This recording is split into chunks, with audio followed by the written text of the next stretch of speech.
여러분, 상상해 보세요. 세상에서 가장 사랑하는 어머니의 장례식 날, 슬픔에 잠겨 3번이나 실신했던 남편이 시동생에게 이렇게 속삭이는 걸 듣게 된다면요. 계획대로 내일 교통사고를 준비해. 서연이가 상속받을 100억은 전부 우리 차지가 되는 거야. 제 어머니의 장례식, 바로 그날 이 모든 끔찍한 진실이 시작되었습니다. 어머니의 장례식 날, 하늘에 구멍이라도 뚫린 듯 비가 쏟아졌습니다. 저는 빈소 가장 앞줄에 서 있었죠. 무거운 검은 상복이 축축하게 몸에 달라붙었고 빗소리에 섞인 목사님의 기도 소리는 귓가에서 웅웅거리며 흩어졌습니다. 수정관 속 어머니는 수많은 꽃에 둘러싸여 그저 깊이 잠든 것처럼 평온해 보였습니다. 불과 사흘 전까지만 해도 회사 분기 실적이 최고치를 경신했다며 저와 열정적으로 통화하던 분이 이렇게 갑자기 세상을 떠나리라고 누가 상상이나 했을까요? 박서연 씨, 삼가 고인의 명복을 빕니다. 처음 보는 검은 옷의 조문객이 제게 허리 숙여 인사하며 명함을 건넸습니다. 저는 기계적으로 고개를 끄덕이며 감사 인사를 전했죠. 명함을 스쳐보니 모 그룹의 회장, 어머니의 사회적 관계는 제 상상을 훨씬 뛰어넘는 수준이었습니다. 이 장례식은 마치 제게 거물들의 사교 모임 같았으니까요. 제 곁에 선 남편, 김민주는 어깨를 주체하지 못하고 계속 떨고 있었습니다. 오늘 벌써 3번째로 슬픔에 겨워 실신한 뒤였죠. 앞선 2번은 결국 휴게실로 부축해 옮겨야 했습니다. 빨갛게 충혈된 눈, 슬픔을 억누르려는 듯 꽉 쥔 2주먹, 온몸으로 비통함을 표현하고 있었죠. 서연아, 나 정말 더는 못 보겠어. 목이 맨 목소리로 말하던 민주는 갑자기 다리에 힘이 풀린 듯 휘청거렸습니다. 옆에 있던 시동생 김민혁이 재빨리 그를 부축했습니다. 형, 이러다 형 몸이 먼저 상하겠어. 형수님, 형은 제가 휴게실로 좀 모시고 갈게요. 저는 고개를 끄덕였습니다. 2 사람이 멀어지는 뒷모습을 보며 남편이 우리 엄마에게 가진 감정이 이토록 깊었나 새삼 놀라웠죠. 겨우 8년을 봤을 뿐인데 26년간 엄마와 단둘이 의지하며 살아온 저조차 지금은 눈물 한 방울 나오지 않을 정도로 무감각했으니까요. 장례식은 저녁이 되어서야 끝났습니다. 조문객들이 하나둘 떠나고 저는 빈소 입구에 서서 얼굴을 때리는 빗물이 눈물인지 비인지 분간하지 못한 채 서 있었습니다. 그때 어머니의 비서이자 오랜 친구였던 주희 이모가 다가와 제 손에 손난로를 쥐어주었습니다. 서연아, 너무 애쓰지 마. 어머님은 네가 이렇게 힘들어하는 거 원치 않으실 거야. 주희 이모의 손을 잡는 순간 문득 떠오른 것이 있었습니다. 어머니가 제게 남겨주신 손목시계, 마지막 생일 선물로 주셨던 그 시계를 휴게실 서랍에 두고 온 것이었죠. 이모, 저 잠시 가져올 게 있어요. 먼저 들어가세요. 휴게실은 빈소 뒤편에 긴 복도 끝에 있었습니다. 젖은 구두를 신고 또각거리며 걷는 소리가 텅 빈 복도에 울려 퍼졌습니다. 그리고 휴게실 문을 열려던 바로 그 순간 안에서 들려오는 대화 소리에 저는 그 자리에 얼어붙고 말았습니다. 형, 연기 좀 작작해. 3번이나 기절하는 게 말이 돼? 진짜인 줄 알았잖아. 김민혁의 목소리였습니다. 비웃음이 가득했죠. 네가 뭘 알아. 이럴 때일수록 연기를 확실하게 해야지. 김민준의 목소리는 얼음장처럼 차갑고 냉정했습니다. 방금 전까지 슬픔에 잠겨있던 사람이라고는 믿을 수 없을 정도로요. 박씨 집안 그 인간들, 보통 내기들이 아니야. 이 정도로 해야 내 진심을 믿어주지. 저는 입을 틀어막고 벽에 등을 기댔습니다. 심장이 미친 듯이 날뛰었죠. 유언장 확인은 됐어. 돈은 언제쯤 들어온대? 민혁이 재촉하듯 물었습니다. 내일 변호사가 발표한대. 그 노인네가 재산 90%를 서연이한테 남겼어. 100억이 넘어. 김민준이 비웃듯 말했습니다. 계획대로 내일 교통사고를 준비해. 서연이가 상속받을 100억은 전부 우리 차지가 되는 거야. 순간 제 온몸의 피가 차갑게 식었습니다. 차는 준비됐어. 브레이크 손봐놨고 걔가 자주 다니는 그 남산 순환도로에서 김민혁의 목소리는 흥분에 차 있었습니다. 걱정 마, 완벽하게 사고처럼 보일 테니까. 닥쳐. 그런 얘기를 여기서 하냐? 김민준이 날카롭게 소리쳤습니다. 일단 나가서 얘기해. 발소리가 문 쪽으로 다가왔습니다. 저는 황급히 옆에 있는 화장실로 몸을 숨겼죠. 문틈으로 김민준과 김민혁이 빠르게 복도를 빠져나가는 뒷모습이 보였습니다. 김민준은 심지어 손수건으로 잊지도 않은 눈물을 닦는 신용까지 하고 있었죠. 저는 피맛이 날 때까지 아래 십수를 깨물었습니다. 거울 속 제 얼굴은 창백했지만 두 눈은 차가운 분노로 불타고 있었습니다. 8년의 결혼 생활, 2000일이 넘는 시간. 그 모든 것이 정교하게 설계된 사기극이었다니. 저는 세면대에 기댄 채 다리에 힘이 풀리는 것을 느꼈습니다. 어머니의 갑작스러운 죽음에 대한 의문들이 한꺼번에 머릿속을 스쳐 지나갔습니다. 돌아가시기 바로 전날, 엄마는 건강한 목소리로 제게 전화를 걸어 김민준에 대해 알아낸 중요한 사실이 있다며 직접 만나서 이야기하자고 하셨습니다. 병원에서 밝힌 사인은 급성 심정지였지만 엄마는 평생 심장병 한 번 앓은 적이 없었죠. 그리고 그 며칠간 유난히 초조해하며 누군가와 계속 통화하던 김민준의 모습까지. 저는 수도꼭지를 틀어 얼음장 같은 물로 얼굴을 씻어냈습니다. 침착해야 해. 절대 당황하면 안 돼. 지금 내가 이상한 낌새를 보이면 내일로 예정된 그 교통사고는 오늘 밤이 될 수도 있었습니다. 저는 심호흡을 하고 거울을 보며 미소 짓는 연습을 했습니다. 표정이 자연스러워질 때까지. 그리고 화장실을 나와 아무렇지 않은 척 휴게실에서 어머니의 시계를 챙겼습니다. 심지어 복도를 걸어 나오며 콧노래까지 흥얼거렸죠. 집으로 돌아오는 차 안에서 김민주는 제 손을 꼭 잡았습니다. 그의 목소리는 역겨울 정도로 다정했죠. 서연아, 이제 우리 둘만 남았네. 걱정 마. 내가 평생 내 곁에 있을게. 저는 그의 어깨에 기대 흐느끼는 척 했습니다. 민준 씨, 당신이라도 있어서 정말 다행이야. 차창 밖의 비는 점점 거세졌지만 제 마음은 빗물보다 더 차갑게 얼어붙어 있었습니다. 김민준, 넌 내가 이미 내 덫에 걸린 사냥감이라 생각하겠지. 천만에, 게임은 이제부터 시작이야. 100억의 유산, 그렇게 갖고 싶어? 그럼 어디 한번 해봐.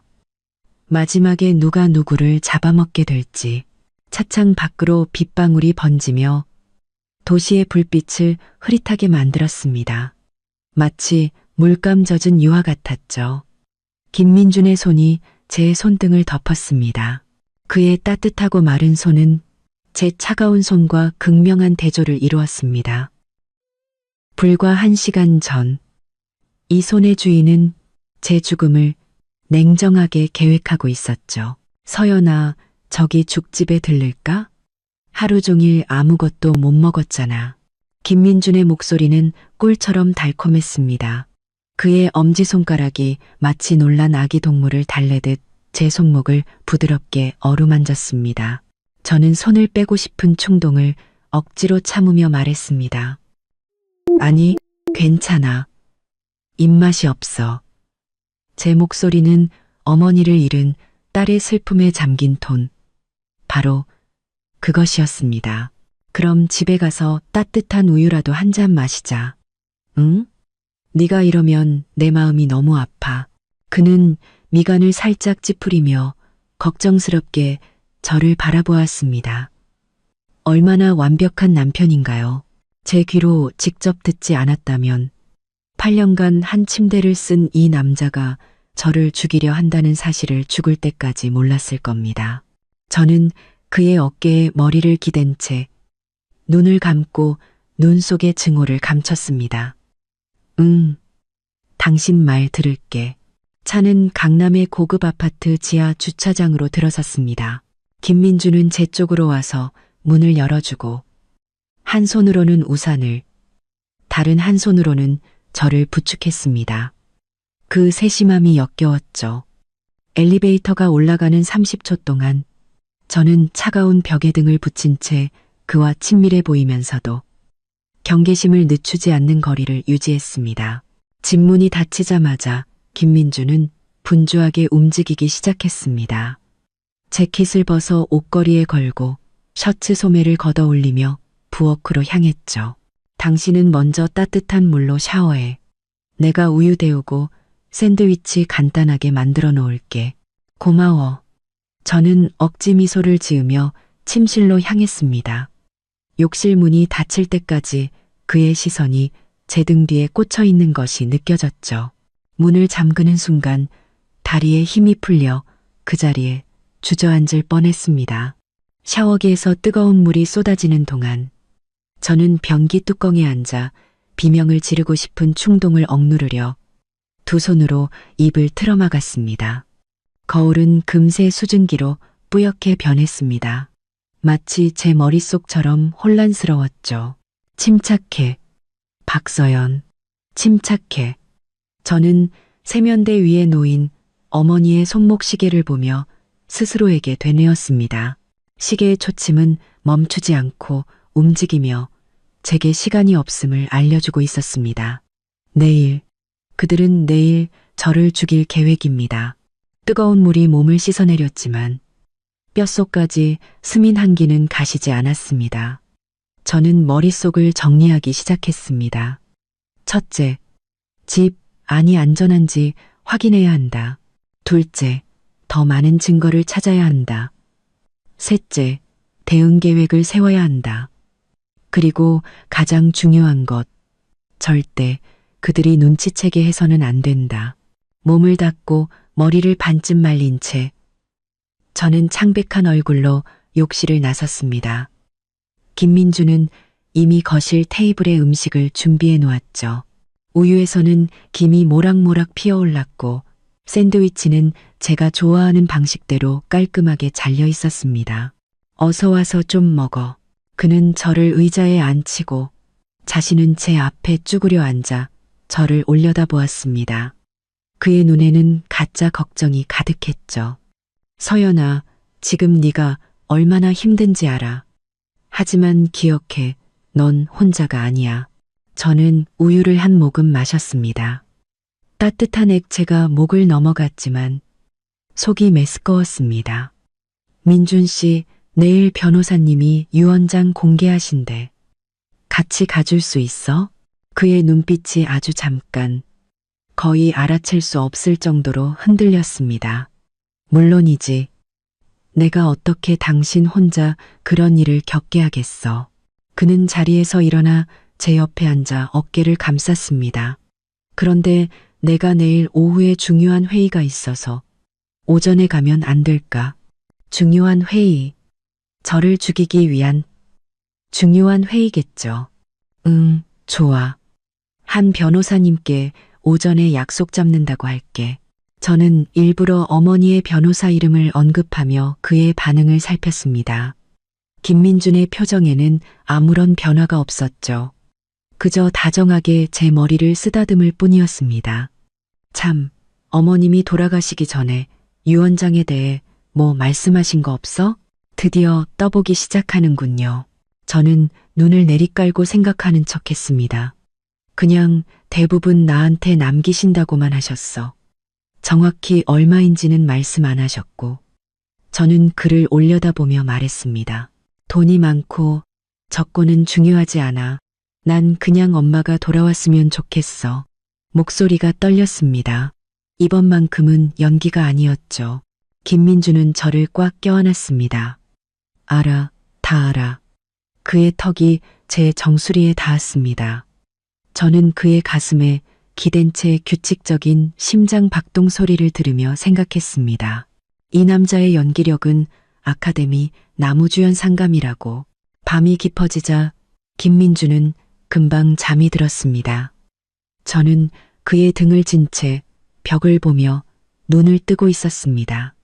적절한 때를 기다리면서요. 새벽 2시 그가 깊이 잠든 것을 확인한 후 저는 조용히 침대에서 빠져나왔습니다. 맨발로 카펫을 밟으며 소리 없이 서재로 향했죠. 창밖의 달빛이 서재 안가구들을 차가운 푸른빛으로 물들이고 있었습니다. 저는 노트북을 켜고 화면에서 새어나오는 빛을 담요로 가렸습니다.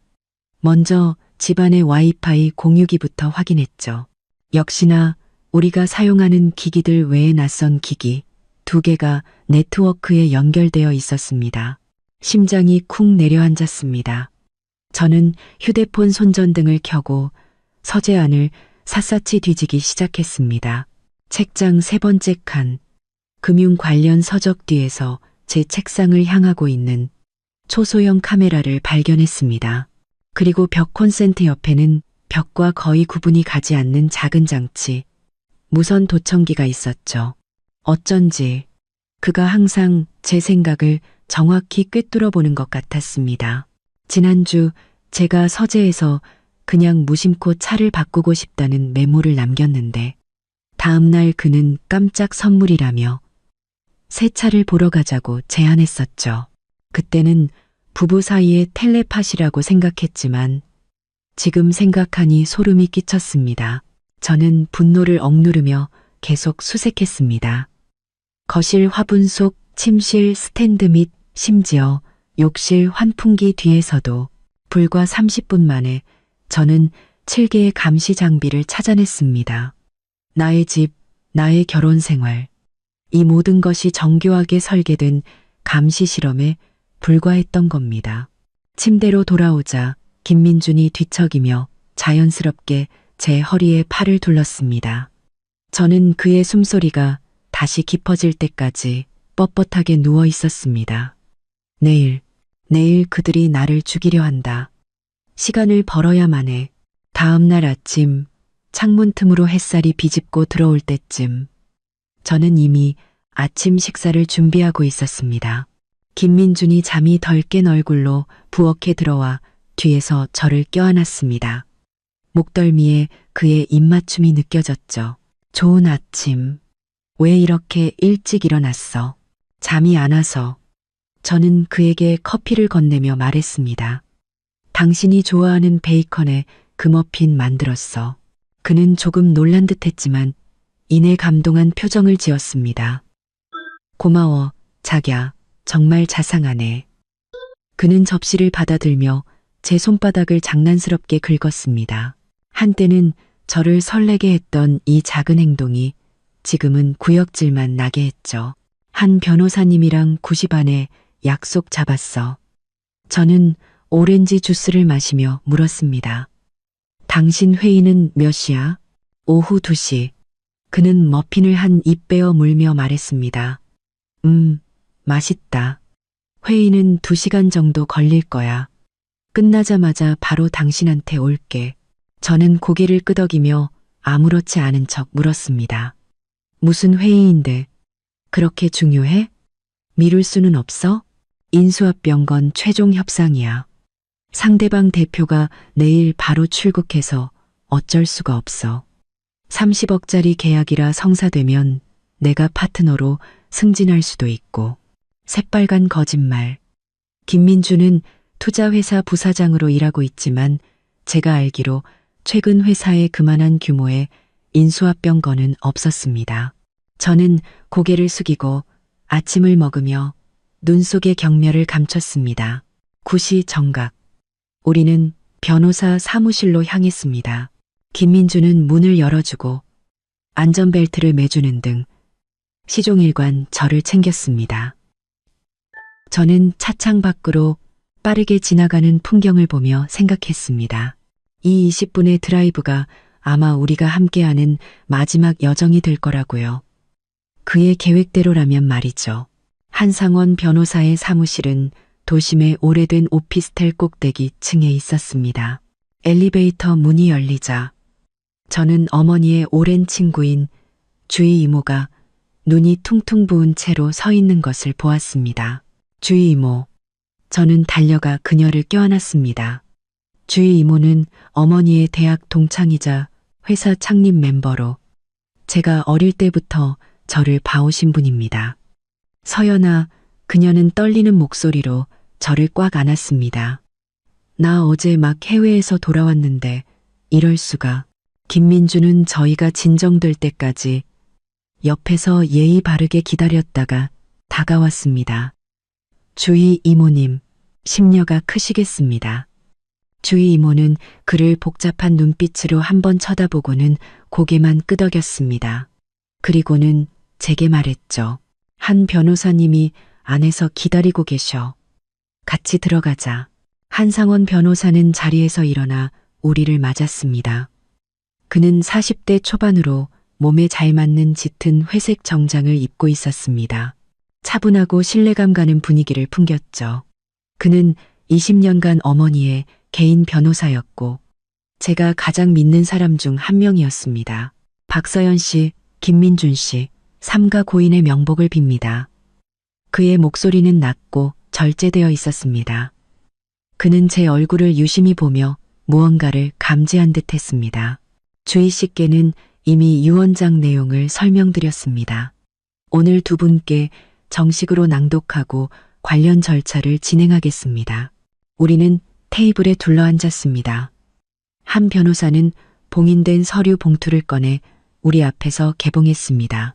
저는 김민준의 시선이 그 서류 봉투에 고정된 것을, 그리고 그의 목을 떼가 한번 꿀꺽 넘어가는 것을 놓치지 않았습니다.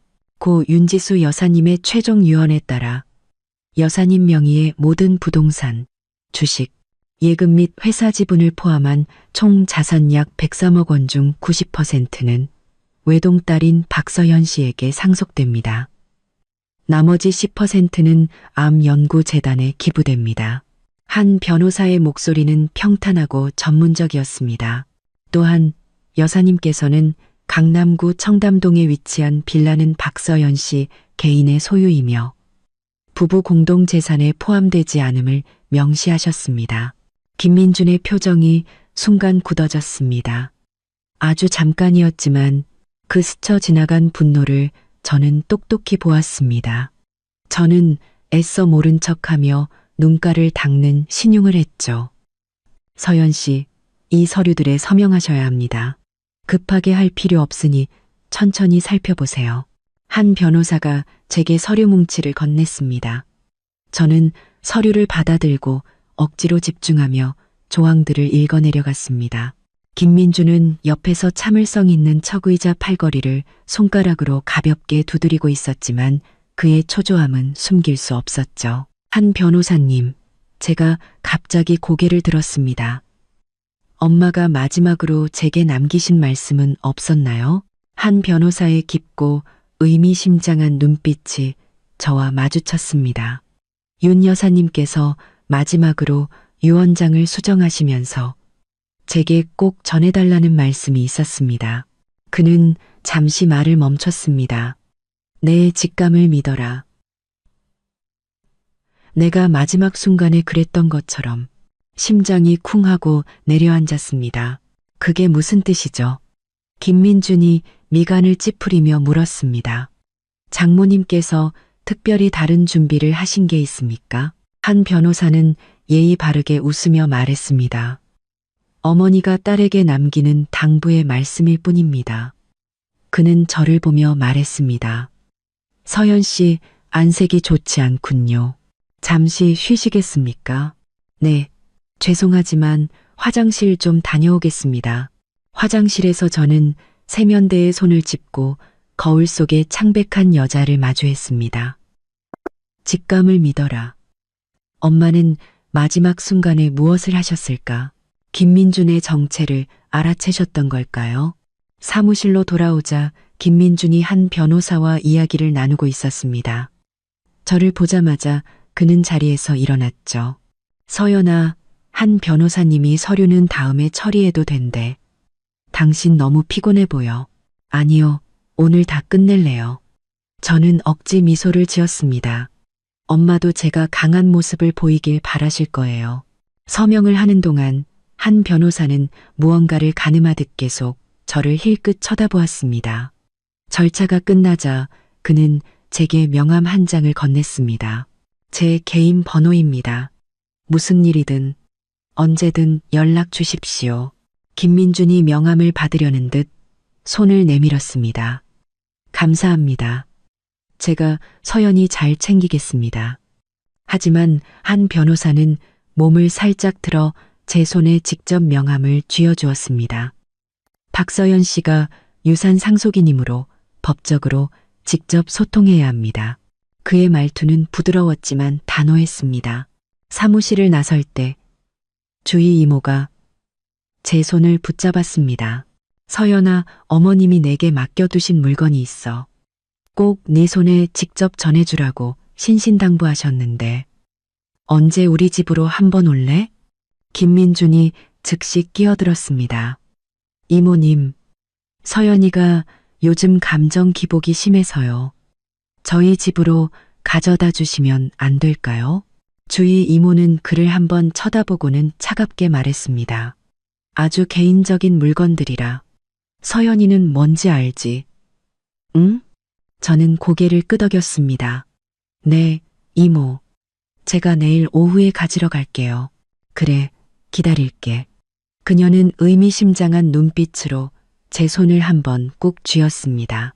집으로 돌아오는 길, 김민주는 유난히 말이 없었습니다. 신호 대기 중에 그가 갑자기 입을 열었죠. 그 한 변호사라는 사람, 당신한테 무슨 흑심 있는 거 아니야? 심장이 덜컥 내려앉았습니다.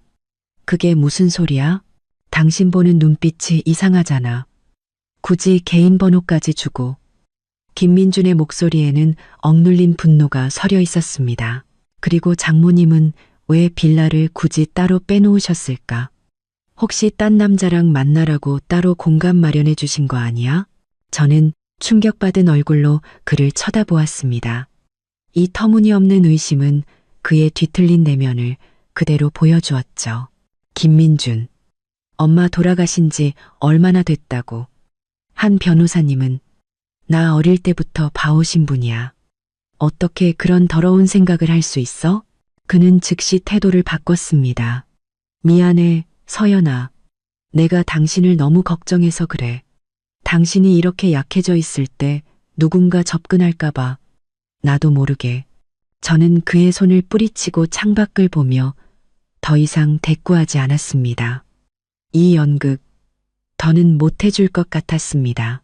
집에 도착하자마자 김민주는 회사에 급한 일이 생겼다며 서둘러 나갔습니다. 그가 떠난 것을 확인한 후 저는 즉시 행동을 개시했습니다. 먼저 통신사 고객센터에 전화해 유산 상속에 필요하다는 이유로 어머니의 마지막 일주일간의 통화 기록을 요청했습니다. 상담원을 기다리는 동안 저는 어머니의 노트북을 켰습니다. 다행히 김민주는 비밀번호를 몰랐죠. 어머니의 생일, 내 생일 모두 아니었습니다. 마지막으로 돌아가신 아버지의 기일을 입력하자 잠금이 풀렸습니다. 저는 최근 문서와 이메일을 빠르게 훑어보았습니다. 조사라는 이름의 암호화된 폴더를 발견했지만 비밀번호를 몰라 열 수 없었죠. 바로 그때 고객센터에서 전화가 왔습니다. 어머니의 마지막 7일간의 통화 기록이었죠. 기록에 따르면 어머니는 돌아가시기 사흘 전부터 낯선 번호와 여러 차례 통화했습니다. 마지막 통화는 돌아가시기 전날 밤이었고 27분간 이어졌습니다. 그리고 바로 그날 오후 어머니는 김민준과 2번 통화했는데 두 번째 통화는 1분으로 짧았지만 병원에서 말한 발병 시간 불과 30분 전이었습니다. 더 의심스러운 것은 그 낯선 번호가 어머니가 돌아가신 후로는 단 한 번도 사용되지 않았다는 점입니다. 저는 통화 기록을 사진으로 찍어두고 그 번호를 검색했습니다. 세연기획이라는 이름의 사설탐정 사무소 번호였습니다. 심장이 미친 듯이 뛰었습니다. 그 번호로 전화를 걸자 없는 번호라는 안내가 나왔습니다. 인터넷으로 세연 기획을 검색하니 일주일 전 아무런 공지 없이 갑자기 폐업한 상태였습니다. 제가 더 깊이 파고들려던 순간 현관문 열리는 소리가 들렸습니다. 저는 재빨리 노트북을 끄고 옆에 있던 앨범을 집어들고 넘기는 척 했습니다. 김민준이 들어왔을 때 그는 소파에 앉아 눈이 빨개진 채로 가족 사진을 보고 있는 저를 발견했습니다. 너무 슬퍼하지 마. 그는 다가와 저를 껴안았습니다. 그러다 테이블 위에 통화 기록서를 발견했죠. 이게 뭐야? 엄마 통화 기록이야. 저는 목이 맨 목소리로 말했습니다. 마지막에 누구랑 통화했는지, 무슨 말씀을 하셨는지 너무 궁금해서. 김민주는 기록지를 집어들고 훑어보았습니다. 그의 표정이 아주 미세하게 굳어지는 것을 놓치지 않았죠. 서연아, 그만 자신을 괴롭혀. 그는 다정하게 기록지를 빼앗아 들었습니다. 장모님은 갑자기 가셨지만 그래도 고통은 없으셨잖아. 고통이 없었다고? 당신이 어떻게 알아? 그렇게 묻고 싶었지만 저는 그저 고개를 끄덕이며 지난 8년간 수없이 그랬던 것처럼 그의 어깨에 기댔습니다. 그날 밤 김민준이 잠든 것을 확인한 후 저는 몰래 한 변호사의 명함을 꺼내 새로 산 선불폰으로 문자를 보냈습니다. 박서연입니다. 내일 따로 뵐 수 있을까요? 어머니의 죽음에 대해 의문이 있습니다. 3분 뒤 답장이 왔습니다. 오전 10시 서촌 카페. 안전에 유의하세요. 저는 문자를 삭제하고 화장대 비밀 서랍에 휴대폰을 숨겼습니다. 내일 김민준의 중요한 회의라는 이름 아래 저를 향한 죽음의 덫이 펼쳐질 겁니다. 저는 그가 움직이기 전에 먼저 움직여야만 했습니다. 옆에서 잠든 남편의 얼굴을 가만히 쓰다듬었습니다. 한때는 깊이 사랑했던 이 남자는 이제 가장 위험한 적이 되었습니다. 그리고 저는 이제 그보다 더 뛰어난 배우, 더 치밀한 전략가가 되어야만 했습니다. 이것은 생사를 건 게임이었고 저는 반드시 이겨야 했습니다.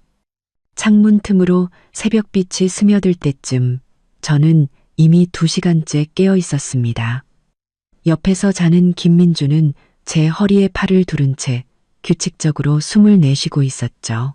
마치 잠결에도 소유권을 주장하려는 듯이 저는 조심스럽게 그의 팔을 치우고 소리 없이 침대에서 내려왔습니다. 욕실 문을 닫자마자 세면대 수납장 비밀 공간에 숨겨둔 선불폰을 꺼냈습니다. 한상원 변호사의 답장이 화면에 떠 있었습니다. 오전 10시 서촌 카페. 안전에 유의하세요. 저는 재빨리 문자를 보냈습니다. 그가 오늘 교통사고로 저를 죽이려 합니다. 증거가 필요합니다. 문자를 보내고 기록을 삭제한 뒤 휴대폰을 다시 숨겼습니다. 거울 속 제 얼굴은 퀭했지만 입술은 긴장으로 바짝 말라 있었습니다. 저는 차가운 물로 얼굴을 씻어내며 다짐했습니다. 오늘 모든 것이 평소와 같아야 한다고. 특히 김민준의 그 날카로운 시선 앞에서 말이죠. 서연아. 노크 소리와 함께 잠긴 목소리가 들렸습니다. 괜찮아? 응, 괜찮아. 금방 나갈게. 저는 심호흡을 하고 잠옷 차림으로 욕실을 나섰습니다. 김민주는 이미 일어나 셔츠를 입고 있었죠. 아침 햇살에 비친 그의 긴 그림자가 바닥에 드리워져 있었습니다. 한때는 이 모습이 참 따뜻했는데 지금은 그의 손목에 채워진 작년에 제가 선물한 3천만 원짜리 롤렉스 시계만 눈에 들어왔습니다. 우리 엄마가 준 돈으로 산 시계였죠. 오늘 날씨 좋다. 그는 소매 단추를 채우며 제게 미소 지었습니다. 갑자기 생각났는데 우리 교회로 드라이브 갈까? 그냥 우리 둘만. 드디어 심장이 빠르게 뛰기 시작했습니다. 이것이 바로 그가 계획한 교통사고였습니다. 남산 순환도로, 브레이크 고장, 완벽한 사고사. 와, 좋다. 저는 억지로 기쁜 표정을 지었습니다. 어디로? 남산 어때? 새로 생긴 순환도로 경치가 그렇게 예쁘다던데. 그는 다가와 제 얼굴을 감쌌습니다. 당신 요즘 너무 힘들었잖아. 기분 전환이 필요해. 남산 순환도로는 좁고 구불구불하며 한쪽은 낭떠러지였습니다.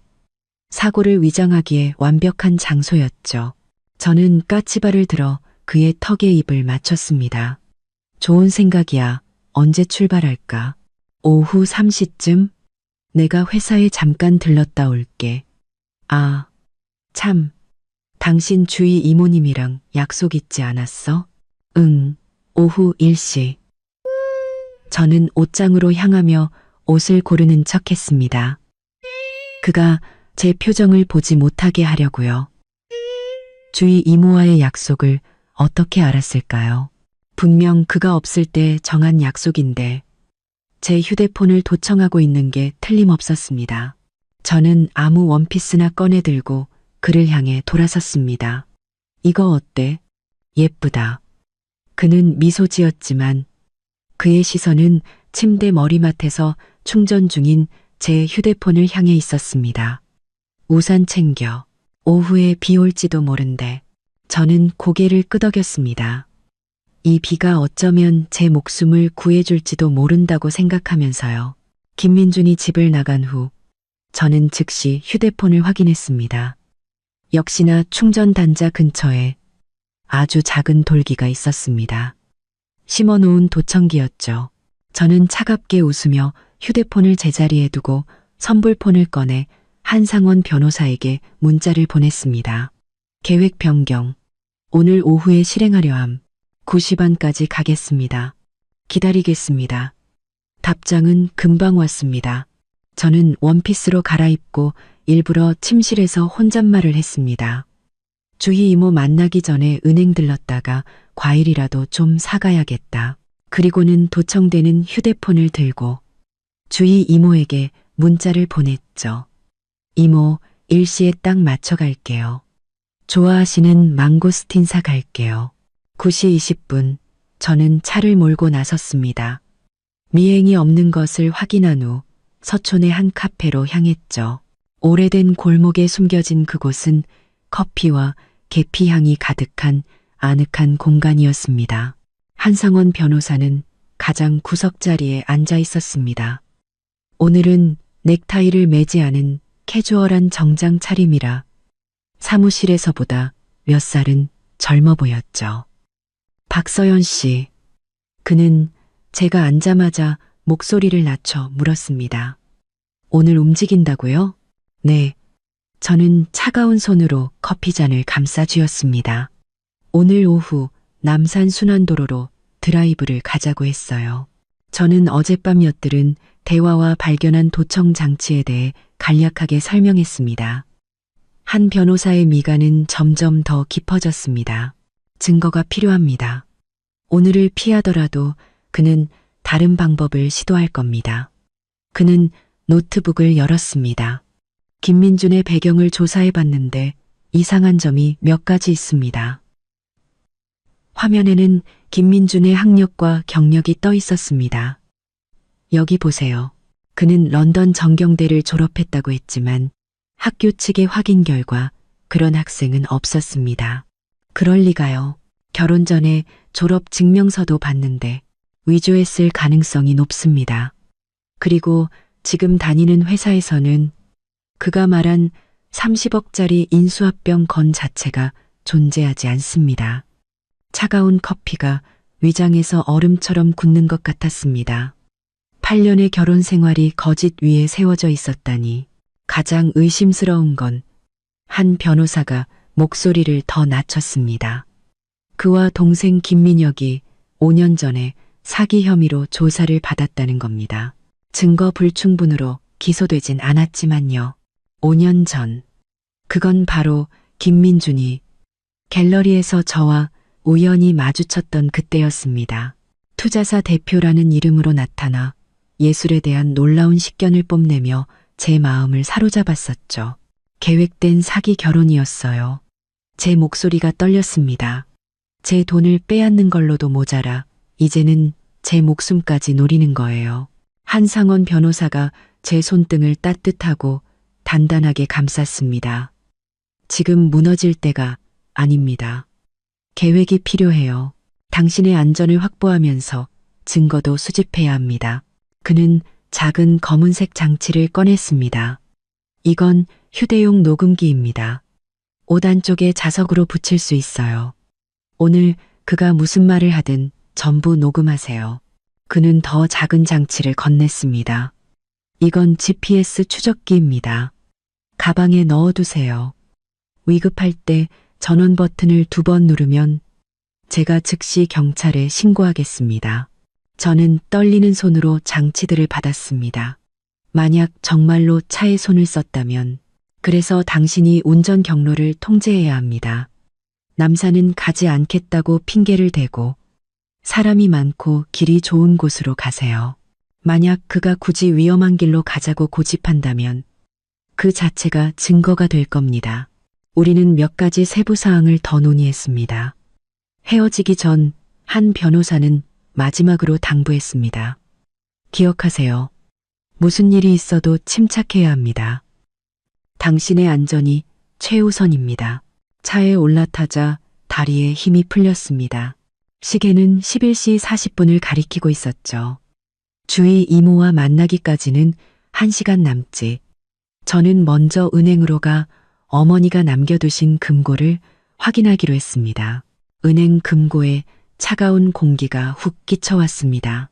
직원의 안내를 받아 들어간 작은 방에서 열쇠를 꽂고 비밀번호를 돌리자 금고 문이 열리며 어머니의 필체가 적힌 편지 봉투가 툭 떨어졌습니다. 사랑하는 내 딸 서연에게. 저는 떨리는 손으로 봉투를 열었습니다. 안에는 열쇠 하나와 쪽지가 들어있었죠. 남산 빌라 서재, 왼쪽에서 3번째 서랍 비밀 공간. 내 남편을 조심하렴. 엄마. 쪽지 뒷면에는 정유라라는 이름과 전화번호가 적혀 있었습니다. 주희 이모는 강남의 오래된 고급 주택가에 살고 있었습니다. 문을 열어준 이모는 눈이 퉁퉁 부은 채로 저를 껴안았습니다. 서연아, 너 얼굴이 반쪽이 됐구나. 거실에 들어서자 짙은 차 향기가 풍겼습니다. 주희 이모는 소파에 저를 앉히고는 제 손을 꼭 잡았습니다. 서연아, 어머님이 돌아가시기 일주일 전에 날 찾아오셨어. 몹시 불안해하셨지. 왜요? 김민준에 대해 뭔가 알아내셨다고 했어. 사설 탐정을 고용해서 그를 조사하고 있다고. 사설 탐정. 그 없는 번호의 주인이었군요. 뭘 알아내셨는데요? 주희 이모는 책장 뒤에서 작은 금고를 꺼냈습니다. 어머님이 이걸 내게 맡기시면서 혹시 당신께 무슨 일이 생기면 꼭 내 손에 직접 전해주라고 하셨어. 그녀가 비밀번호를 누르자 금고 문이 열렸습니다. 안에는 서류 뭉치와 사진 몇 장이 들어있었죠. 저는 가장 위에 있는 사진을 집어들고는 숨을 멈췄습니다. 사진 속에서 김민주는 어떤 여자와 다정하게 어깨동무를 하고 있었습니다. 날짜는 3달 전이었죠. 이건 제 목소리가 나오지 않았습니다. 주희 이모가 사진을 보고는 숨을 들이켰습니다. 이건 정유라잖아. 김민준 전 여자친구. 정유라. 김민준이 저를 만나기 전 평화롭게 헤어졌다고 했던 바로 그 여자. 하지만 사진 속 2사람은 누가 봐도 연인 관계였습니다. 저는 다른 서류들을 넘겨보았습니다. 사설 탐정의 보고서였죠. 김민준과 정유라의 여러 차례에 걸친 비밀 만남과 대화 내용이 상세히 기록되어 있었습니다. 계획은 순조로워.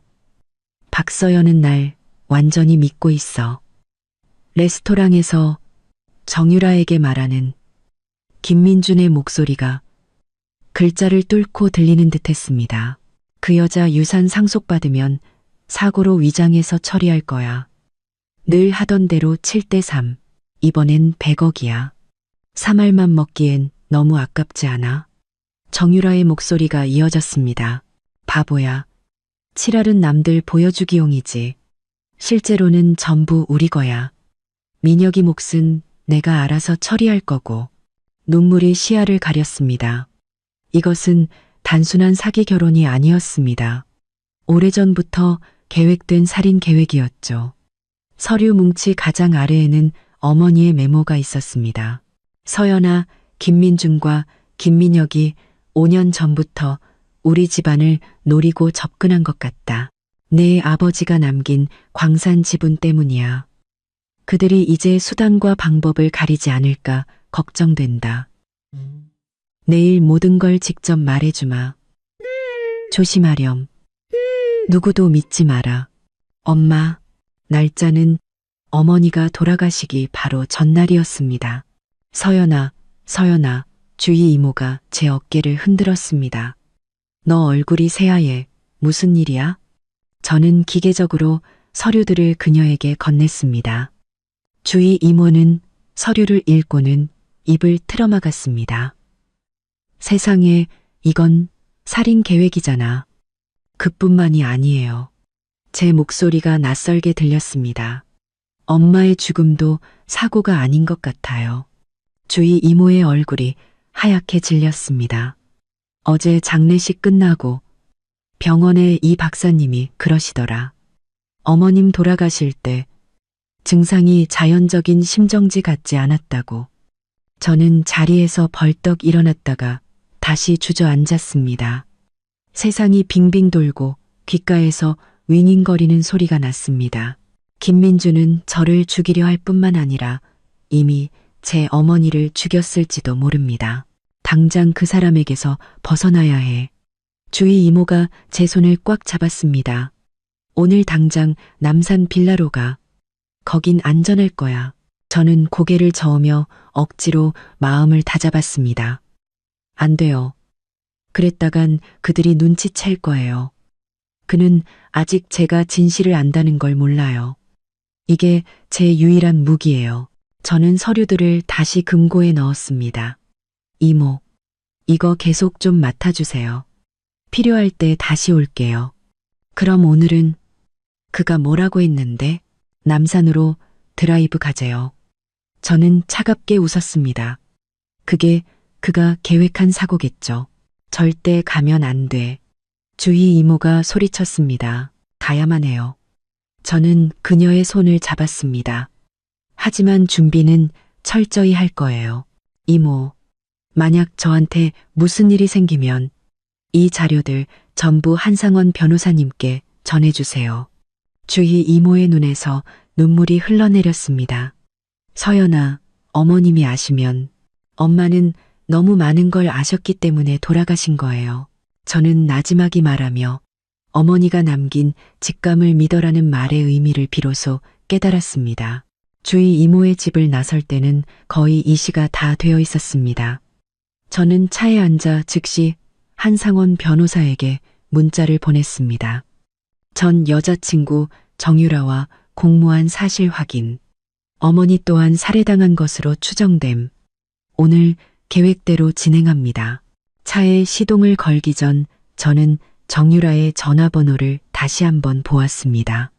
그녀에게 연락해 볼까 하는 대담한 생각이 스쳤지만 지금은 더 시급한 일이 있었습니다. 김민준의 로맨틱한 드라이브. 3시간 뒤면 생사를 건 게임이 시작될 겁니다.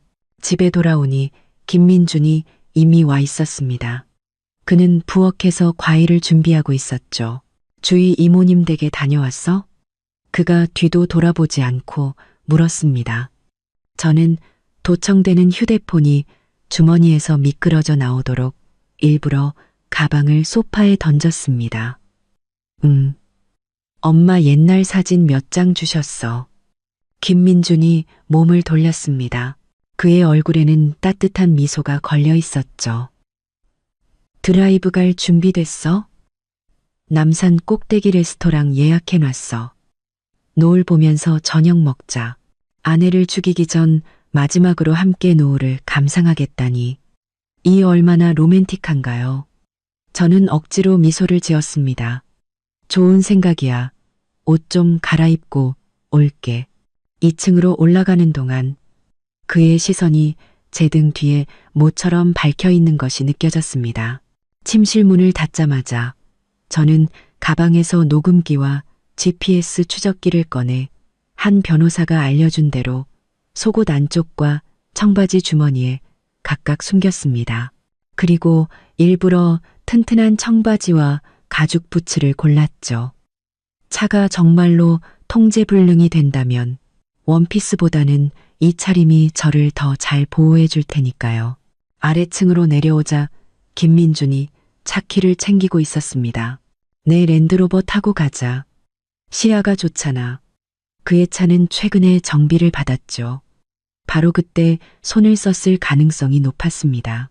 아니, 내 미니 타고 싶어. 한동안 안 몰았더니 김민준의 표정이 순간 굳어졌지만 이내 평소의 미소로 돌아왔습니다. 그래, 당신 좋을 대로 해.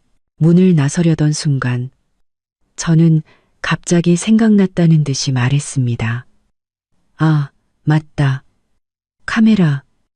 이렇게 멋진 풍경을 안 찍으면 너무 아깝잖아. 저는 다시 2층으로 달려가 서랍 깊숙한 곳에 있던 작은 액션캠을 찾아오깃에 달았습니다. 만약을 위한 추가 보험이었죠. 아래층으로 내려오자 김민준이 문 앞에 서서 저를 기다리고 있었습니다.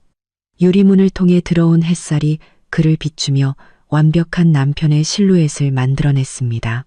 누가 상상이나 할까요? 저 가면 아래에 어떤 악마가 숨어 있는지. 준비됐어? 그가 미소 지으며 손을 내밀었습니다. 저도 마주 웃으며 그의 손을 잡았습니다. 가자. 주차장으로 향하던 중 저는 갑자기 현기증을 느끼며 벽을 짚었습니다. 왜 그래? 어디 안 좋아?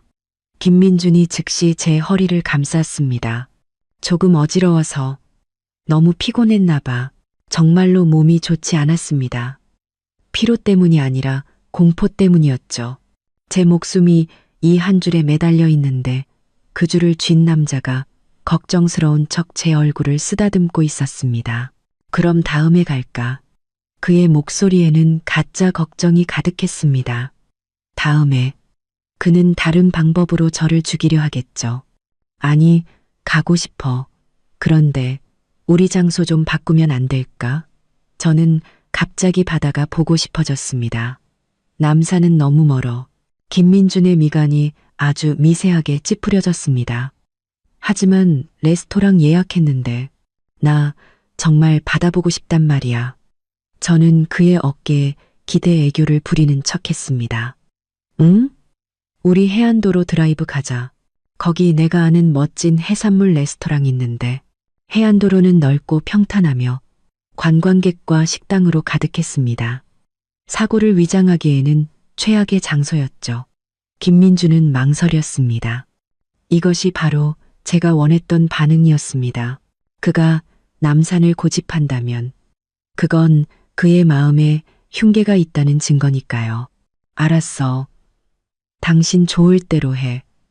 결국 그는 양보했지만 눈빛은 흔들리고 있었습니다. 내가 남산 레스토랑 예약 취소할게. 그가 옆으로 가서 통화하는 동안 저는 재빨리 한 변호사에게 문자를 보냈습니다. 해안도로로 변경. 그가 꺼리는 눈치임. 그리고 기록을 삭제했죠. 김민주는 다시 웃는 얼굴로 돌아왔습니다. 다 해결됐어. 가자, 나의 아티스트. 제 미니쿠퍼는 주차장 가장 안쪽에 있었습니다. 김민주는 자기가 운전하겠다고 했고 저는 기쁜 척하며 동의했습니다. 이렇게 하면 만약 차에 문제가 생겼을 때 모든 책임은 그에게 돌아갈 테니까요. 차가 아파트를 빠져나가 오후에 도로에 합류했습니다. 김민주는 우리가 함께 즐겨 듣던 재즈 음악을 틀었죠. 한때는 이런 순간들이 더할 나위 없이 행복했는데 지금은 그가 언제 행동을 개시할까 하는 생각뿐이었습니다. 요즘 작품 구상하는 거 있어? 그가 한 손으로는 운전대를 잡고 다른 한 손은 자연스럽게 제 허벅지 위에 올리며 물었습니다. 응, 조금. 저는 창밖을 보며 대답했습니다. 본질과 현상에 대한 작품을 그려볼까 해. 철학적이네. 그가 피식 웃었습니다. 그렇지?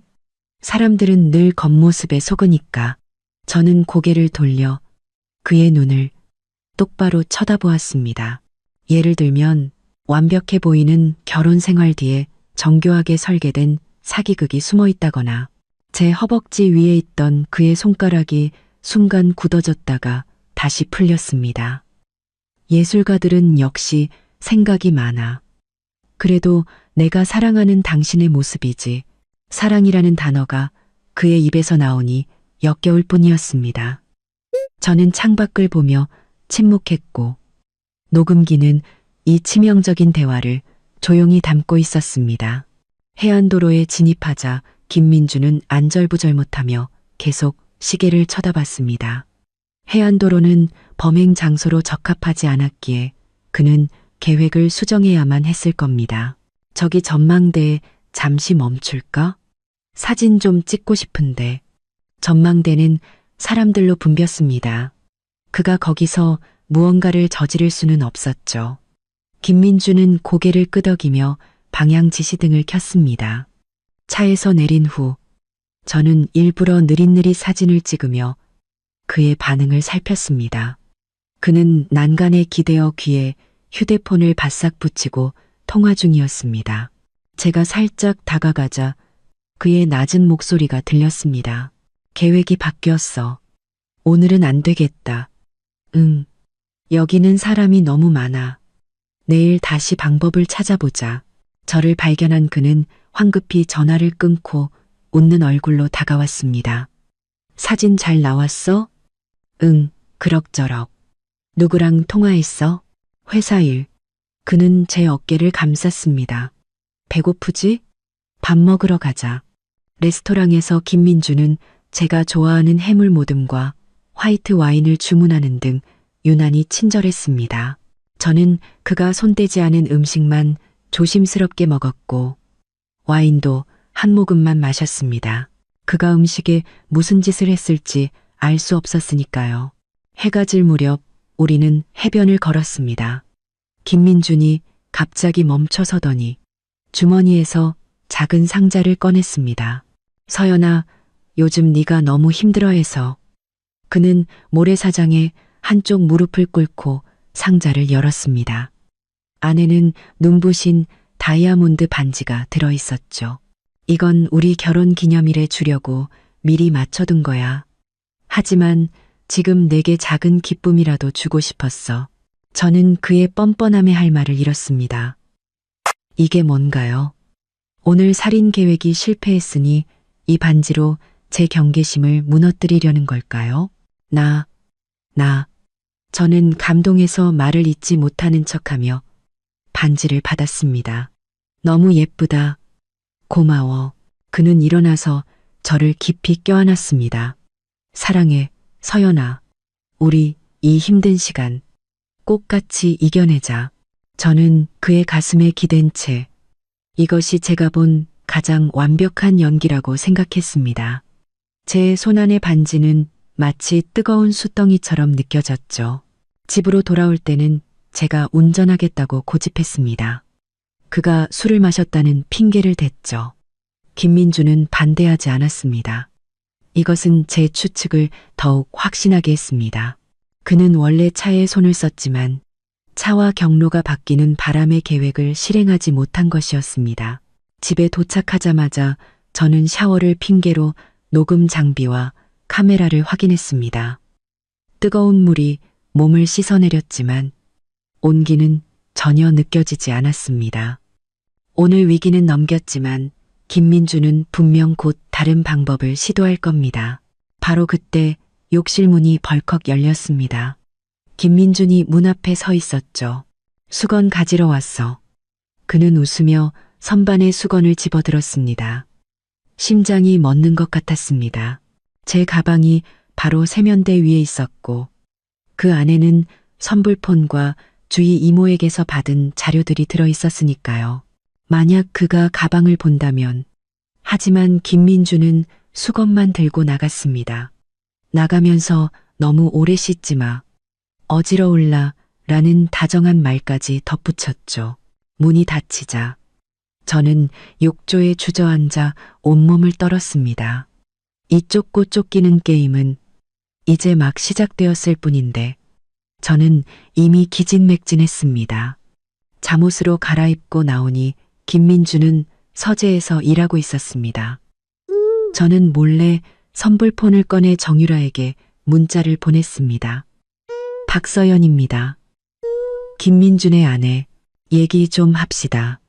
그리고 한상원 변호사에게는 오늘 수집한 녹음과 영상 파일을 보냈습니다.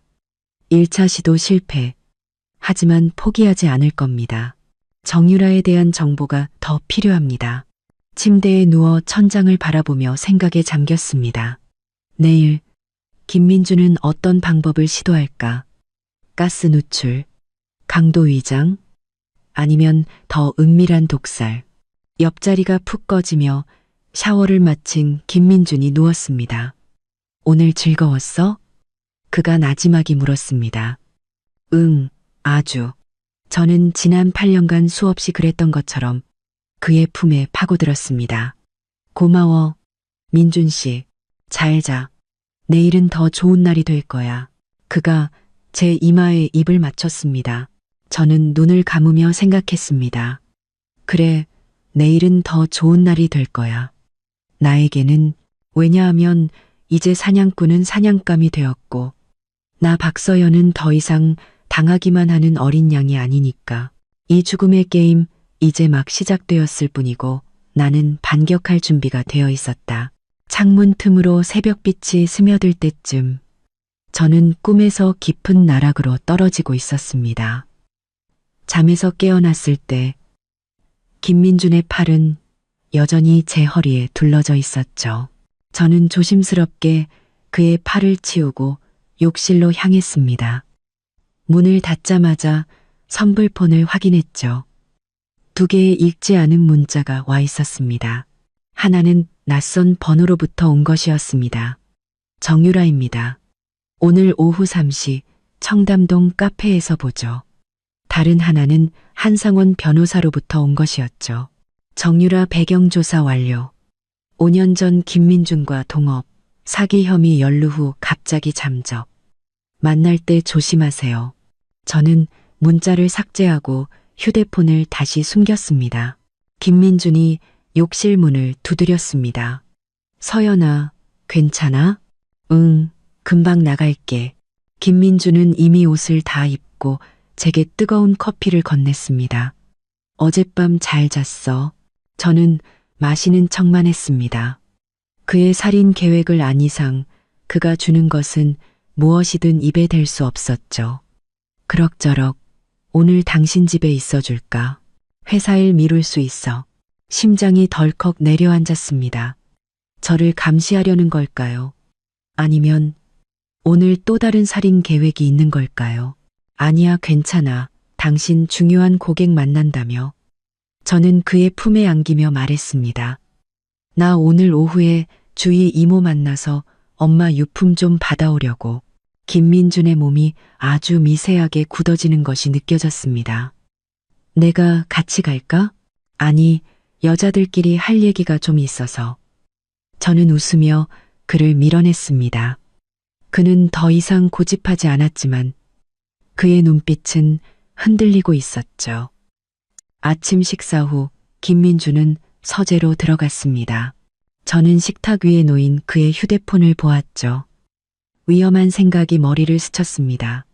서재 문틈으로 그의 낮은 목소리가 들려왔습니다.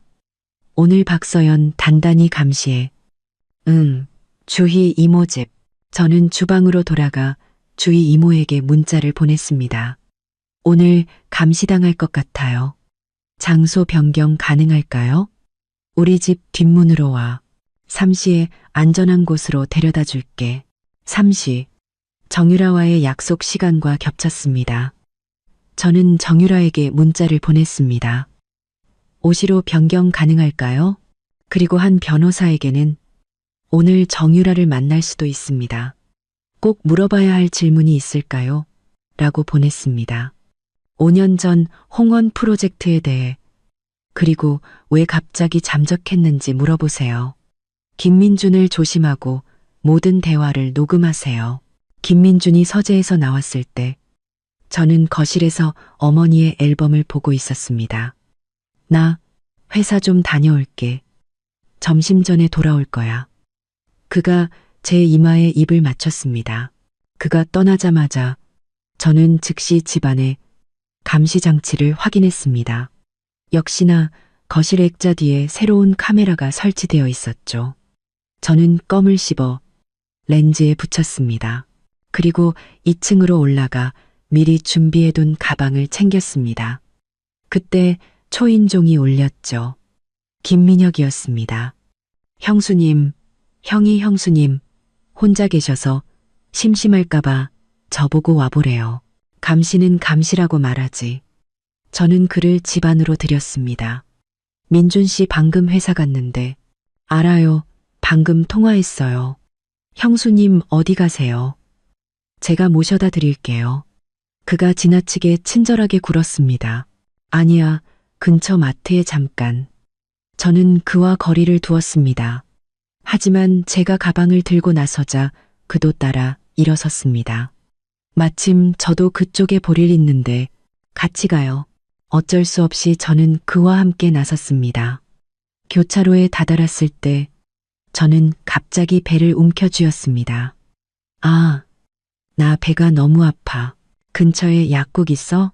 저기 모퉁이 돌면 바로 있어요. 미안한데 지사제 좀 사다 줄래? 나 도저히 못 걷겠어. 스맥타. 저는 고통스러운 척 허리를 숙였습니다. 그는 마지못해 약국으로 향했고 그의 모습이 사라지자마자 저는 길가에 택시를 잡아탔습니다. 청담동 카페요. 빨리요. 카페 구석에 앉아 기다리자 약속 시간인 3시 정각에 검은 트렌치 코트를 입은 여자가 들어왔습니다. 정유라였죠. 그녀는 제 앞에 앉아 선글라스를 벗었습니다. 피곤한 기색이 역력한 얼굴이었습니다. 박서연 씨, 당신이 지금 얼마나 위험한 상황인지 알아요? 그녀는 단도직입적으로 물었습니다. 김민준이 절 죽이려 한다는 거 알아요. 저도 솔직하게 말했습니다. 그녀의 눈동자가 흔들렸습니다. 그것보다 더 최악이에요. 그는 이미 사람을 죽였어요. 온몸의 피가 차갑게 식었습니다. 우리 엄마요? 그녀는 고개를 끄덕였습니다. 여긴 안전하지 않아요. 짧게 말할게요. 5년 전 저와 김민주는 투자회사를 차렸어요. 당신과 당신 어머니가 우리의 타겟이었죠. 모든 것이 계획된 것이었습니다. 하지만 그는 제가 생각했던 것보다 훨씬 더 끔찍한 인간이었어요. 3년 전 우리 사기 행각을 눈치챈 투자자가 있었는데 그 사람 교통사고로 죽었어요. 사고가 아니었어요. 김민준 사촌이 경찰이라 사건을 덮었죠. 저는 휴대폰 녹음 버튼을 몰래 눌렀습니다. 왜 이제 와서 이런 말을 하는 거죠?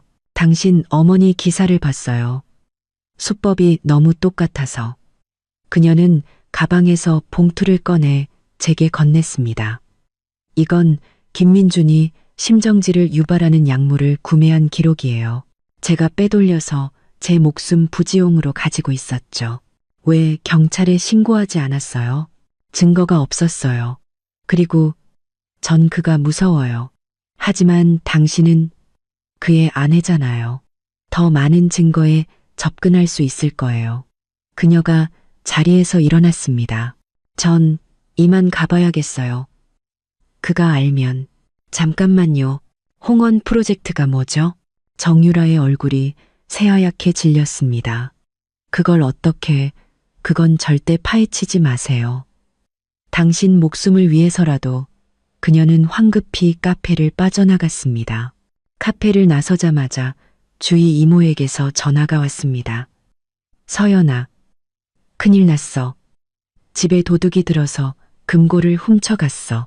저는 길가에 서서 온몸이 차갑게 굳는 것을 느꼈습니다. 김민준의 지시였습니다. 저는 주위 이모에게 경찰에 신고하되 금고 얘기는 빼달라고 부탁했습니다. 그리고 한 변호사에게 문자를 보냈죠.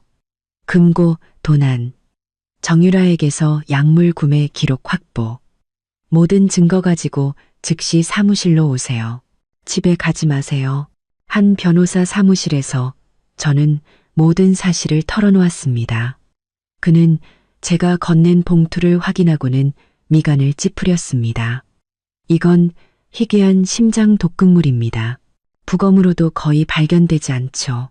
그는 제게 USB를 건넸습니다. 김민준 형제의 모든 배경 자료입니다. 그리고 당신 어머니께서 돌아가시기 전에 병원에서 어떤 약물 기록을 열람하셨다는 사실도 알아냈습니다. 그걸 알아내셨기 때문에 돌아가신 거군요. 그럴 가능성이 높습니다.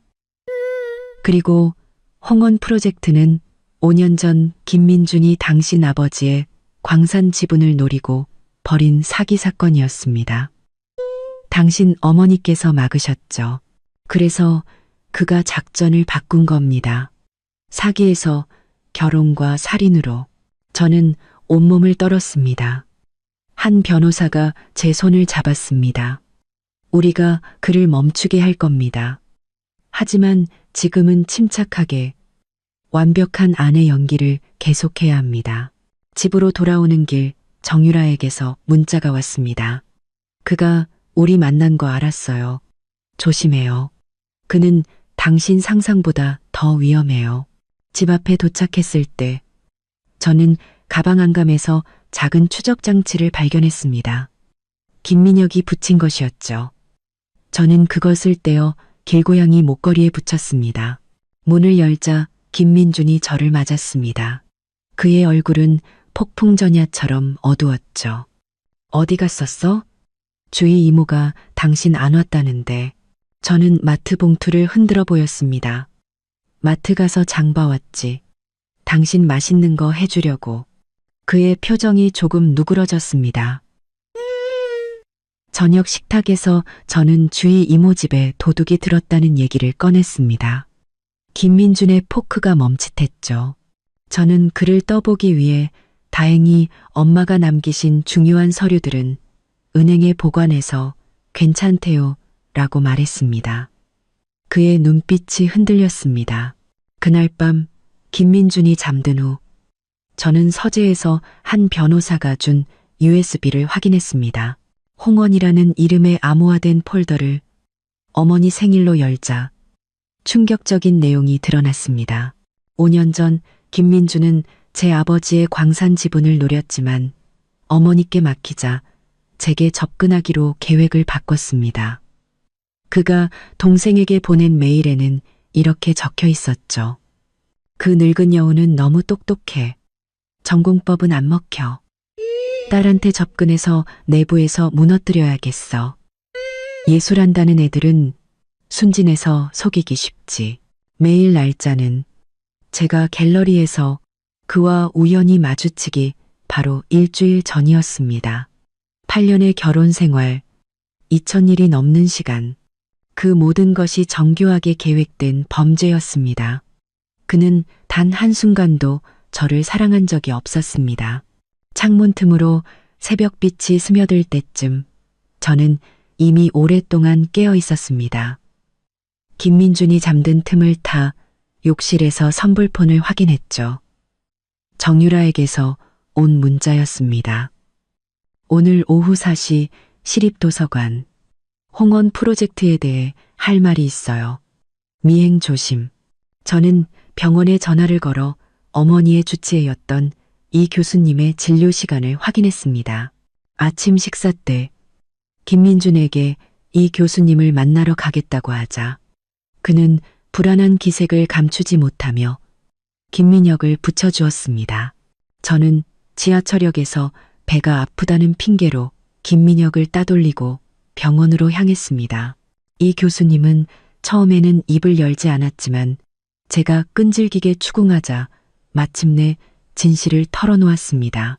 어머니는 돌아가시기 전날 누군가 약을 바꿔치기 한 것 같다며 독성 검사를 요청했고 실제로 혈액에서 미량의 심장 독극물이 검출되었다는 것이었습니다.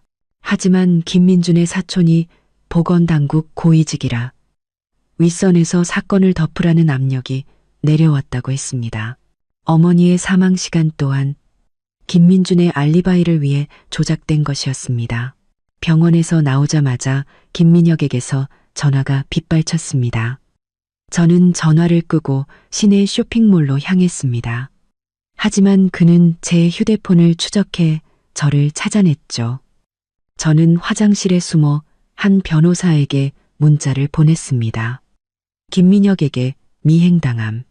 그는 김민혁은 사채업자와 연관된 폭력 전과가 있음. 조심이라고 답장했습니다. 저는 인파 속으로 숨어들며 그를 따돌리려 했지만 결국 주차장 엘리베이터에서 그에게 붙잡히고 말았습니다. 집에 돌아오자 김민주는 분노에 찬 얼굴로 저를 기다리고 있었죠. 저는 병원에서 너무 슬퍼져 혼자 있고 싶었다고 둘러댔습니다. 다음 날 저는 일부러 남산 빌라에 가자고 제안했습니다. 어머니의 유품을 정리하고 싶다는 핑계였죠. 그곳에 어머니가 남긴 결정적인 증거가 있을 거라 확신했기 때문입니다. 빌라에 도착한 저는 김민준의 감시를 피해 서재의 비밀 금고를 열었습니다. 안에는 USB와 서류 봉투가 들어있었죠. USB에는 김민준이 정유라와 살인 계획을 모의하는 충격적인 녹음 파일, 그리고 어머니가 남긴 영상 메시지가 담겨 있었습니다. 어머니는 김민준이 거에게 도박빚을 졌으며 제 유산을 노리고 있다는 사실을 모두 알고 계셨습니다. 심지어 그가 제 이름으로 거에게 사망보험까지 들어놓았다는 사실까지도요. 바로 그때 그가 갑자기 문을 열고 들어왔습니다.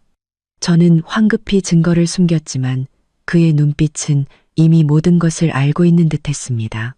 그날 밤 그는 와인에 약을 탔습니다. 저는 마시는 척하며 잔을 바꿔치기 했고 그가 약에 취해 잠들자 그의 휴대폰과 노트북에서 모든 증거를 빼내 한 변호사에게 전송했습니다. 다음 날 아침 경찰이 들이닥쳤습니다. 김민주는 제가 꾸민 함정이라며 발악했지만 모든 증거는 그를 가리키고 있었습니다. 법정에서 저는 그의 모든 거짓말과 위선을 낱낱이 밝혔습니다. 그는 결국 무기징역을 선고받았죠.